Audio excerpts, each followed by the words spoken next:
తులారాశి వాళ్లకు రావలసినటువంటి మొండి బాకీలు కొన్ని ఆలస్యమవుతూ ఉంటాయి. గృహ సంబంధమైనటువంటి కార్యక్రమాల్లో పాల్గొంటారు. వివిధ రూపాల్లో సంతోషదాయకమైనటువంటి వార్తలు కూడా అందుతూ ఉంటాయి. వ్యాపార విస్తరణ కోసమై ప్రయత్నాలు చేస్తుంటారు.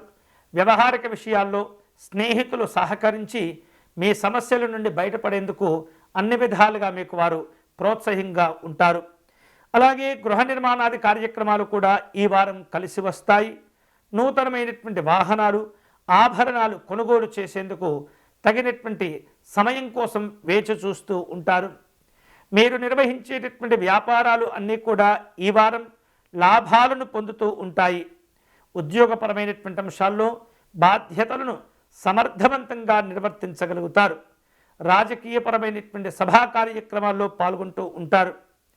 ఈ వారంలో వృధా ఖర్చులు అనేవి ఇబ్బంది పెడుతూ ఉంటాయి. ఇంట బయట ఒత్తిడితో కూడుకున్నటువంటి సమస్యలను జాగ్రత్తగా మీరు అధిగమించేటటువంటి ప్రయత్నం చేస్తుండాలి.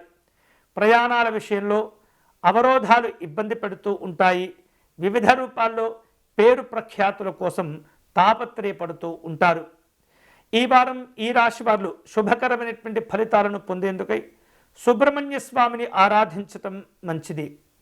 సుబ్రహ్మణ్య స్వామిని ఆరాధించి క్షీరాభిషేకం కానీ అర్చన కానీ నిర్వహించి చలివిడితో కూడినటువంటి ప్రసాదములను నివేదన చేయటం ద్వారా స్వామివారి అనుగ్రహంతో అన్ని రకాల శుభ ఫలితాలు మీరు పొందవచ్చు.